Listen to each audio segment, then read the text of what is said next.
ഈ ഷൈൻ ടോം ചാക്കോയൊക്കെ കേരളം ആരാണ് ഭരിക്കുന്നതെന്ന് മനസ്സിലാക്കി കളിക്കുന്നത് നല്ലതായിരിക്കും. അതൊരു ഉദാഹരണം, പണ്ടെല്ലാം ഈ സെലിബ്രിറ്റി സ്റ്റാറ്റസും ഒരു സിനിമയുടെ ഫാൻസ് അസോസിയേഷൻ്റെ ഒരു മറവുമുണ്ടെങ്കിൽ ആ ഗ്യാരണ്ടിയിൽ എന്ത് ക്രിമിനൽ കുറ്റം ചെയ്താലും ഉള്ളിൽ പോകില്ല, ജയിലിൽ പോകില്ല എന്നൊരു ധൈര്യം ഉണ്ടായിരുന്നു. ആ ധൈര്യമെല്ലാം കഴിഞ്ഞുപോയ കാര്യം ഷൈൻ ടോം ചാക്കോയ്ക്ക് നേരം വെളുക്കാത്തത് കൊണ്ടോ അദ്ദേഹം അത് ഇപ്പോഴും മയക്കത്തിലായതുകൊണ്ടോ അറിയാത്തതാണ്. അതുകൊണ്ട് കേരളത്തിൽ ഞാൻ പറയട്ടെ, കേരളത്തിൽ ആ കാലം കഴിഞ്ഞുപോയി. അപ്പോൾ അതുകൊണ്ട് ഈ സിനിമയുടെയും മറ്റേതെങ്കിലും തരത്തിലുള്ള സെലിബ്രിറ്റി സ്റ്റാറ്റസിൻ്റെ മറവിൽ നിന്നുകൊണ്ട് എന്ത് നിയമവിരുദ്ധ പ്രവർത്തനവും ക്രിമിനൽ പ്രവർത്തനവും നടത്താം എന്ന കാലം കഴിഞ്ഞു. കേരളം ഭരിക്കുന്ന പിണറായി വിജയനാണ്, കേരളത്തിൻ്റെ മുഖ്യമന്ത്രി അദ്ദേഹമാണ്. ഇടതുപക്ഷ ജനാധിപത്യ മുന്നണി ഗവൺമെൻറ് അക്കാര്യത്തിൽ കൃത്യമായ നീതി നടപ്പിലാക്കുന്ന വളരെ കൃത്യമായൊരു നിലപാട് കേരളത്തിൽ ഇടതുപക്ഷ ജനാധിപത്യ മുന്നണി ഗവൺമെൻറ് ഉണ്ട്. പറയട്ടെ ആ ഗവൺമെൻറ് അത് സംബന്ധിച്ച് വളരെ വ്യക്തമായി അക്കാര്യത്തിൽ തീരുമാനമെടുക്കും, നിലപാടെടുക്കും. ഒന്ന്. രണ്ട്, ഈ ചലച്ചിത്ര പ്രവർത്തകർക്ക് അവരുടേതായ ഒരു നിലപാടെടുക്കണമല്ലോ.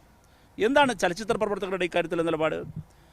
ഇപ്പോൾ ഒരു നടി ഇത് പറയേണ്ടി വരുന്നു എന്നുള്ളത് തന്നെ ശരിയല്ല.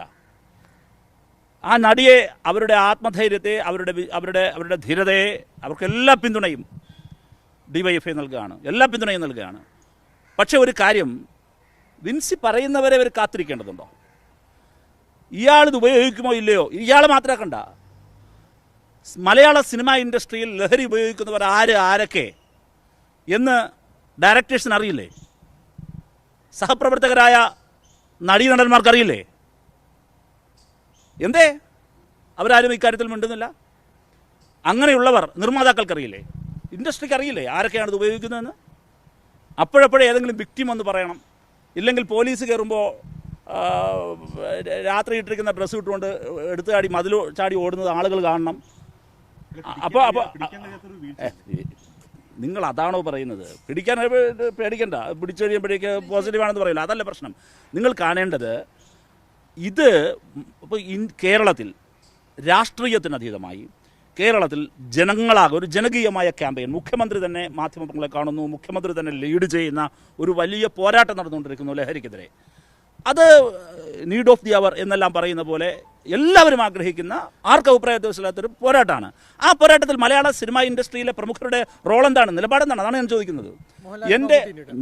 ഞാൻ ഒരാളുടെയും പേരെടുത്ത് പറയുന്നില്ല, ഏതെങ്കിലും 2 പേരിലേക്ക് മാത്രം കൊണ്ടുള്ള കാര്യമില്ല. മലയാള ഫിലിം ഇൻഡസ്ട്രിയിൽ ആരൊക്കെ ഇത് ഉപയോഗിക്കും? എന്താ ഒളിഞ്ഞും തെളിഞ്ഞും പറയുന്നത്?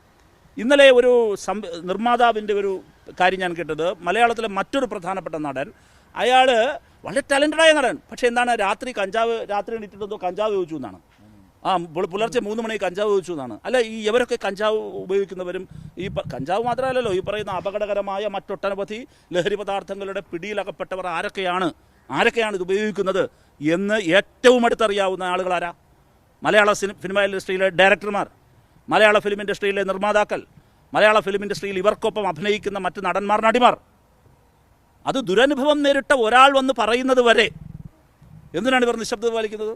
അപ്പോൾ ഈ പറയുന്നവർക്കെല്ലാം എന്ത് സോഷ്യൽ കമ്മിറ്റ്മെൻ്റ് ആണുള്ളത്?